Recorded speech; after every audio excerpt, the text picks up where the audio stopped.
Hi, everyone, and welcome to the Relationship Renovation podcast. I'm Tara Kerwin. And I am EJ Kerwin. And just want to say thank you for listening, for tuning in, for, again, amazing feedback about how helpful these podcasts are at an individual level and also for your relationship. It just feels very right. Every Friday when we sit here and either it's just the two of us or we have guest speakers and we've got our headphones on and we're talking into the mics and we have our Starbucks, I'm like, my heart feels very fulfilled and happy knowing this is definitely like what I'm supposed to be doing, and it feels really good. Yeah, it's definitely like one of our favorite parts of the week. Every week is doing this podcast and talking to some really.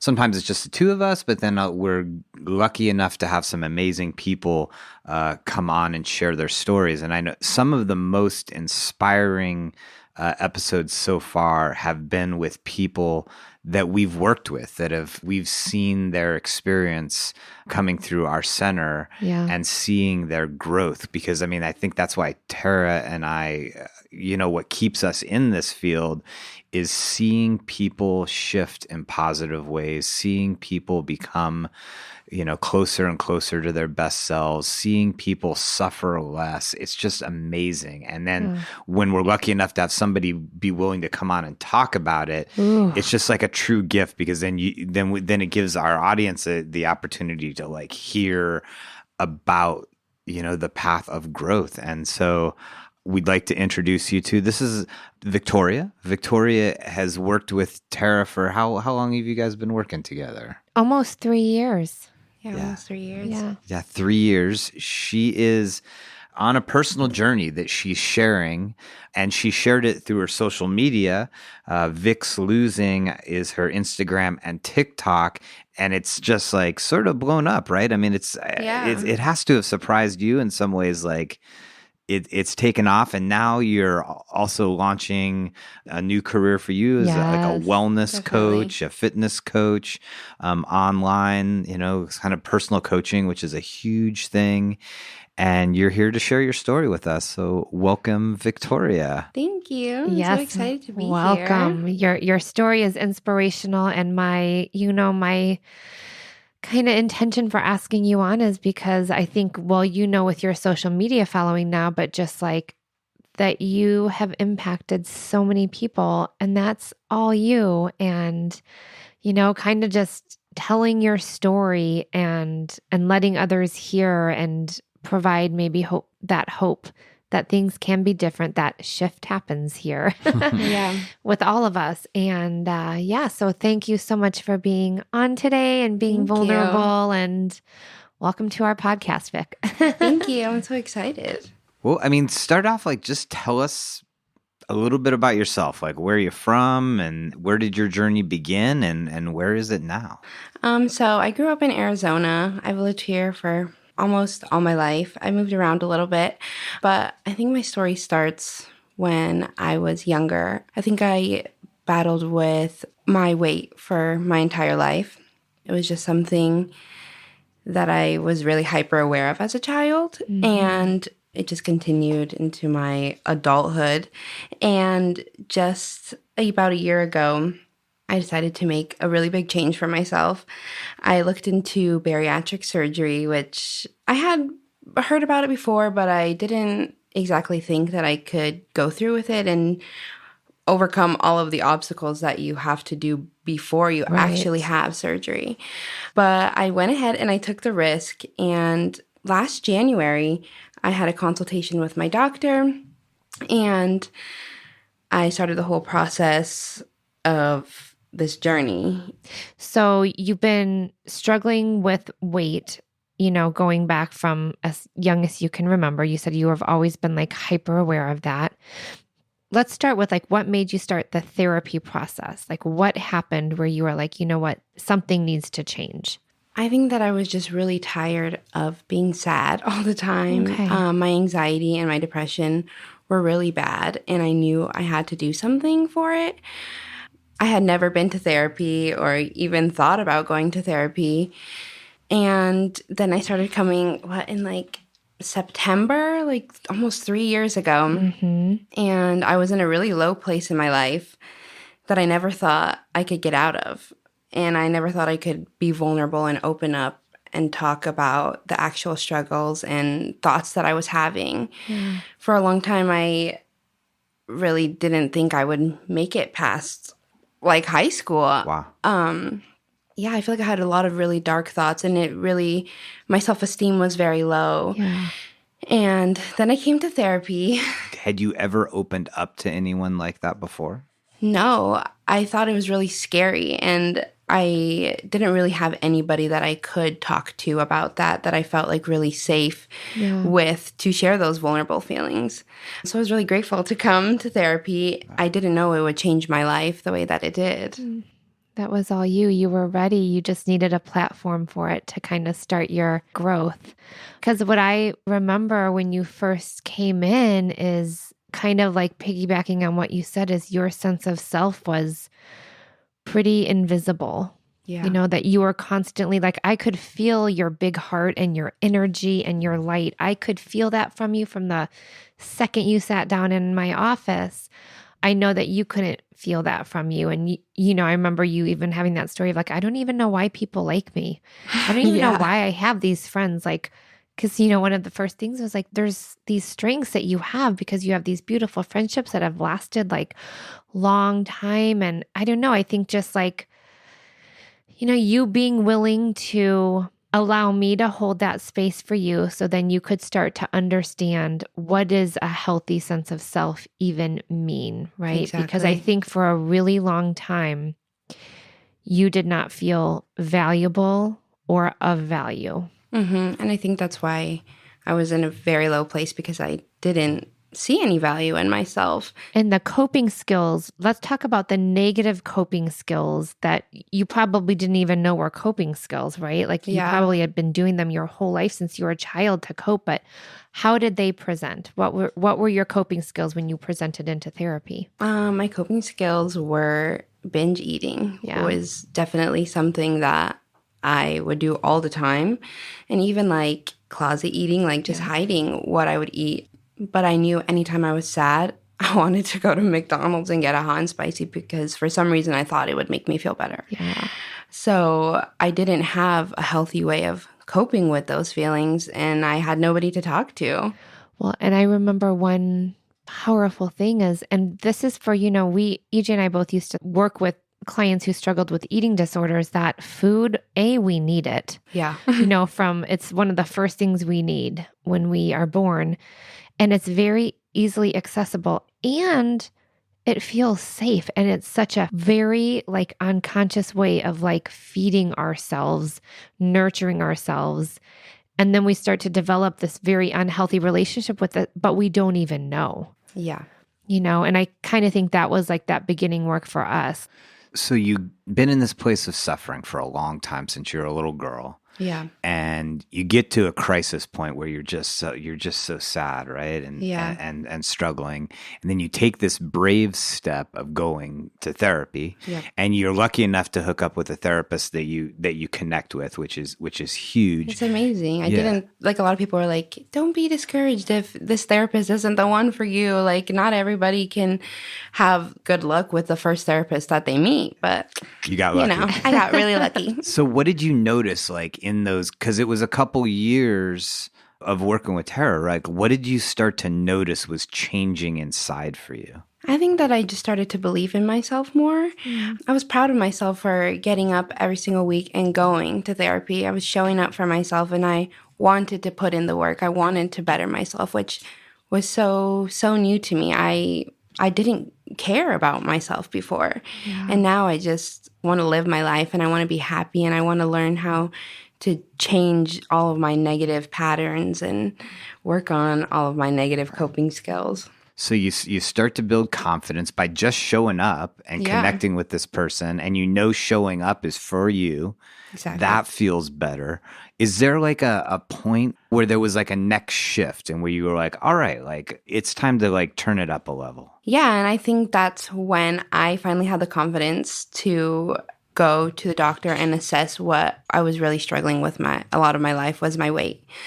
I was like, this is the next step in my journey for me, because this was something I just struggled with for a really long time. And I had moved to Washington in 2020, and I had never really been somebody who would go to the doctor a lot because I grew up a bigger person, and every time I went to the doctor, they just told me I was fat, and I didn't want to hear that. Yeah. So I avoided it at all costs. But when I moved away, I kind of gained a little bit of independence. It was my first time on my own. And that's when I was still seeing Tara over FaceTime sessions. And I went to the doctor, and it was for me this time. It wasn't for anybody else. Yeah. I felt it in my heart that I needed to go and I needed to make a change. And this was the next step in my life. And I got connected with a doctor there who didn't make me feel bad for the way I looked or how much I weighed or anything like that, which really meant a lot to me because I had never had that experience before. Yeah. And that's how this entire journey started. She started talking to me about the options and what I could do for my weight. And I soon moved back home to Arizona, and I still continued my journey here, and I found a bariatric surgeon here in Tucson, and I started my weight loss surgery journey, which is where my entire life just did a 360. Yeah. An important thing that I heard, I just want to kind of go back to that is, I know your history, and I'm not going to say too much because of confidentiality, but let's just say you didn't have an environment growing up where many people believed in you. And so when you come in, you said you didn't have this belief in yourself, but you felt like you were held in a space of unconditional positive regard. And yes, I believed in you because that's just what my heart is. It believes in all humans, but your heart was so big. And I think that just being in that space, you were able, because that belief has always been there. Yeah. It just didn't get to grow. It didn't get to get cultivated. So therapy allowed that to start happening. And then you also meet with this doctor who also believes in you. There's not the judgment piece. Mm-hmm. And now that you already have belief in yourself and it's grown, it gives you that emotional courage to be like, I can do this next step. Exactly. Because again, food, binging, that was the way you coped with feelings of hopelessness, neglect, not being enough, something wrong with you, whatever it was. And it was profound because food, again, it's such an easy medicator because it's always available and we need it to stay alive. Yeah, you can't avoid it.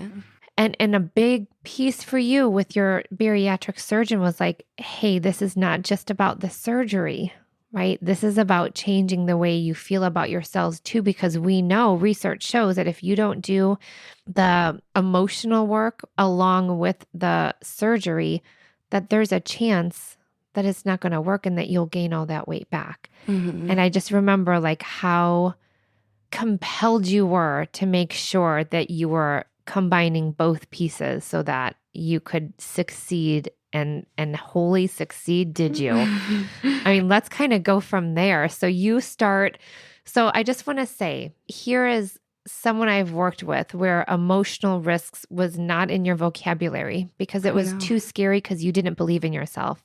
Yeah. And, visit her social media because this woman, this beautiful, inspiring person has taken so many emotional risks this year, and it is showing up in such a universal sign of, yes, this is exactly where you're supposed to be and what you're supposed to be doing, and kind of share a little bit about what's happened there for you in the last year. Oh my gosh, in the last year, well, I'm just going to say how much weight I've lost too, just because Please. I started my journey. I think my highest weight, well, I did not like to weigh myself, but I started at 367 pounds. Mm-hmm. And, today I weighed 192, which is absolutely insane. I think it's like 175 pounds I've lost. Wow, Victoria. It's just like a whole person. It's crazy. But I just feel like I have this brand new lease on life, and I just want to live for me. I mean, so that is a remarkable shift over not much over a year, right? Yeah, it's not. Since my surgery, it's almost, I had my surgery June 28th, 2021. And I started this weight loss a little bit before then. I was required to lose at least 30 pounds before I had my surgery. And I actually ended up losing 55 pounds before I had surgery. So that is resolve right there, right? Yeah. Wow. Yeah, I was determined. like this time it just felt so different. It really was for me. So what has this year been like on both an emotional, like person level, but then as on a physical level, like what has this year been like? Physically, I have the most energy I've ever had in my entire life. I was just telling my friends the other day that I'm now that person who parks in the back of the parking lot at a store because I want to walk really far now. Like, I'm like, oh, I want to see all the things I can do with my body. Like, I was always tired and didn't have much energy to go out with my friends or hang out with my family. I didn't want to go and do things. I didn't want to walk around. But now I just want to push my body and see all the things that I can do, which is like, I've grown to like love the gym. It's like my second home now. I've watched your journey through social media. Again, it's Vix Losing on Instagram and TikTok. And I see how excited you are to be in your body. Like literally it exudes from your page. You look like you're just enjoying being yourself. And that's got to be like such a huge shift for you. Yeah, it's like something I've never felt before. Like I said, I didn't have a lot of confidence in myself. And I feel like I'm just discovering who I am for the first time and learning as I go. It's almost like my whole identity has shifted from such a negative place to really just trying to find where I'm supposed to be. And I know that this was supposed to happen for me. I mean, I hope so. I struggled for a long time and I couldn't figure out why, but I started sharing my journey on social media because I've always felt very inspired by others on social media who shared their weight loss journey. You know, I always looked up to people who did the same thing. I was like, I hope one day that could be me. Like, I want that for me so bad. And I never knew that it could actually happen. What inspired you to do that? Like because you've been doing it for like, when did you start? Start my Instagram? Yeah. Oh my gosh, I just started it last February.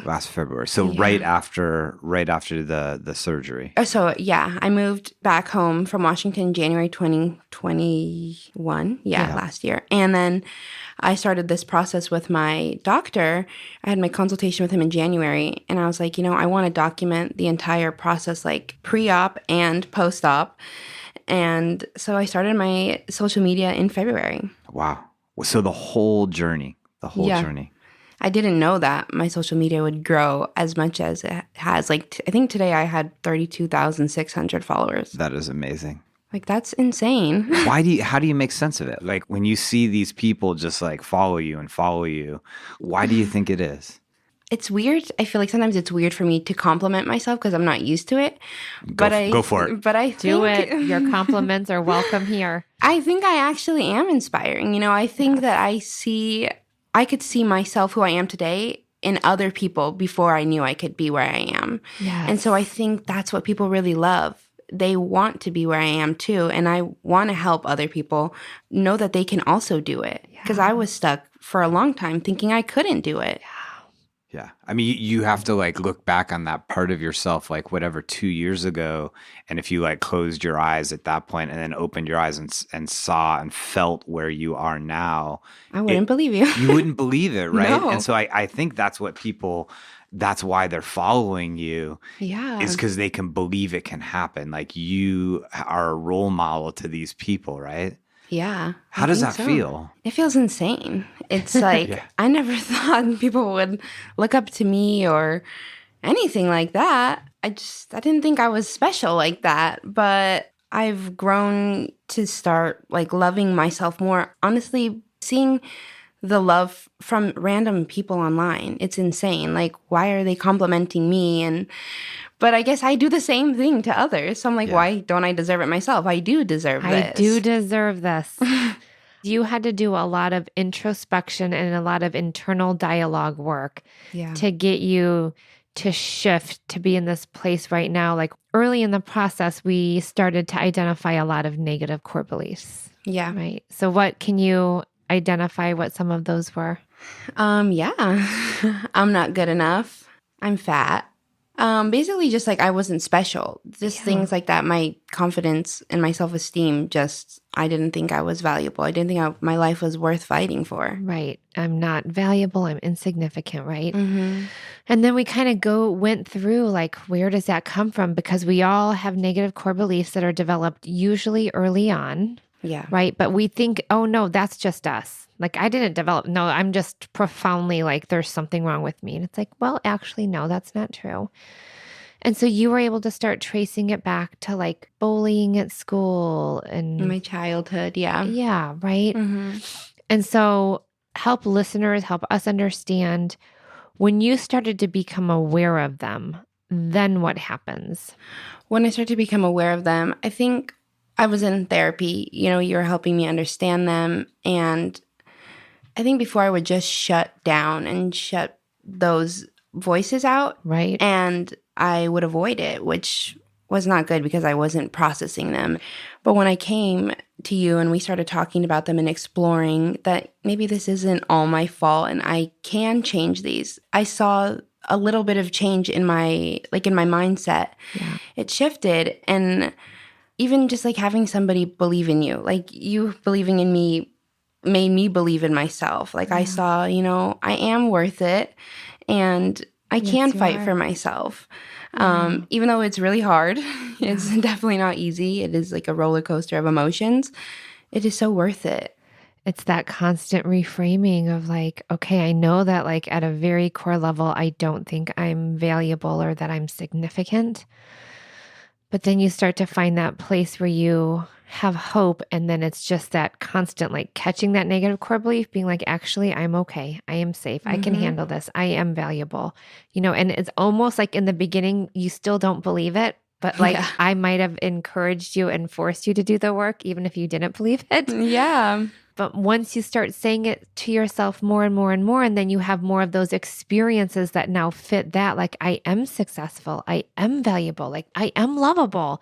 Yeah. Then it starts to develop that positive core belief piece. Yeah. And feeling, when you start to feel empowered in your thought patterns, then it gives you the ability to feel empowered in behavioral patterns, right? I agree. That's exactly what I'm hearing you say is like, I began to just like slowly challenge these things. I began to question whether these beliefs, I might not have entirely believed they weren't. The opposite was true, that I am worthwhile and I am wonderful and I do matter, but you began to at least question it. Yeah. Which then kind of created like fractures in the foundation of all that negativity. Yeah. And something like, but I saw a long time ago downtown, there used to be this like little mural on the ground and said, beneath the sidewalks are flowers waiting to bloom. And so like you create those cracks in your foundation of negativity allowed this life to bloom out of it. I love that. And now you're living it, Yeah. And now you're living it, and now you're helping other people create cracks in their foundation. And that's amazing. Like think about it though. You're not just changing your own life now. Now you're changing like literally thousands of other people's lives. Yeah. Victoria. That's crazy. Is that killer or what? It's insane. Like I want to help. Like I want to help everybody. I feel like know. that's just me as a person. Like I just want to give everything that I can to others, but also something that I've really learned, and I'm really happy that I've been implementing this in my life this year, is boundaries. Yes. Having boundaries and knowing, I can't always give my all to other people because I have to give to myself first, which is I always neglected myself. I always put other people first and I wanted to please them so nobody would ever be mad at me or anything like that. But boundaries, so important. The most profound work you have done is I have got to prioritize myself right now, because if I don't, I will not be okay. Exactly. And that is exactly what you have done. You Yeah. have become assertive. You have a voice. You have needs. You're taking care of your needs. Yeah. It's pretty amazing to see. So you've built this like amazing following. By the time we broadcast it, it's probably going to be like 40,000 people plus that are following you. You've had this personal journey of discovery inside, and you're discovering these new parts of yourself, and you're laying down boundaries, and you have a healthier sense of self. What's next for you? Right now, I think I really want to continue on this personal wellness journey along with my fitness journey, which is like fitness is something that's very important to me right now. And I'm actually going to be a fitness online coach, an online fitness coach, which is so exciting. If you would have told me this when I was younger, I would have not believed you. Yeah. Like me going to the gym every day and like inspiring other people to work out and like using the gym as another form of therapy.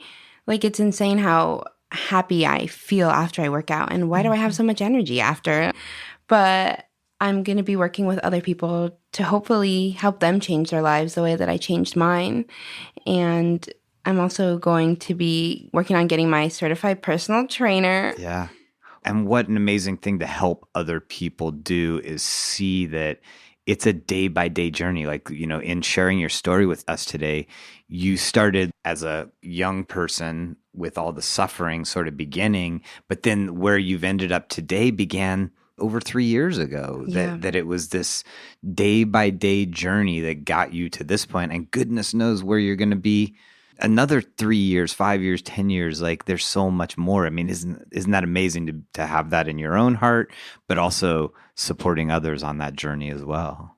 Yeah, I think I really want to help others see the value within themselves. Yeah. I feel like it's really important, and I just can relate so much to other people's stories who share the same thing. Like, they grew up overweight and low self-esteem, and maybe they also didn't have anybody to talk to or relate to. And I want to be there for them and know that they can also make it out. Again, the word that's coming to me is like, never give up. I mean, we see couples and individuals that come in here and they are just on the brink of like, I'm just giving up. Like, I cannot do this anymore. Yeah. And there's that, I like to call it like the human spirit. Something happens, like there's just got to be one more push in there to not give up. And if you can stay with that and be consistent, right? It did not happen overnight. No. You were consistently consistent because you just took that little human spirit piece that was like, I can't give up right now, even though I really want to. And you made it grow, and that it is possible, and do not give up. I mean, especially in our world today with our suicide rate increasing, the pandemic creating feelings of isolation, depression, and anxiety. Like, we are here to inspire each other. That is lift each other up. To lift each other up. And so again, thank you for being you. Thank you. Always. All your parts. They're all amazingly beautiful. Thank I'm you. just really happy that I was able to be one of these support people in your life that was able to help cultivate that belief in yourself. Oh, thank you. That makes me so emotional. I didn't know that I could ever be here. And like, all of the things that I've learned from you and from coming to therapy. And I'm so grateful for the opportunity to even be here. It makes me really happy. Oh, thank you. And now your gift is going to be inspiring others that this actually is real. It can happen. It has happened. You know? And like you said, it doesn't happen overnight. And when it gets hard, I mean, I just tell myself I have to keep showing up for myself. Yes. Like, my future self will thank me. And even if it's just one little thing that I can do every day, that will get me closer to the goals that I'm trying to achieve. Like, just 1% better every single day. That's beautiful. Wow. Well, thank you, Victoria. It is inspiring and fun. And you just have such a sweet, loving energy that you emanate outwards. You. And I know you're already and are going to continue to, help others and just continue to grow yourself, which is amazing to witness. Yeah. I know. Thank you. Yeah. All right, everyone out there, getting a little teary-eyed here at the end. Just remember, take care of yourself, take care of each other. See you soon. Bye-bye. Bye. Me and you just singing on the train. Me and you listening to the rain. Me and you, we are the same. Me and you have all the fame we need. Indeed, you and me are we.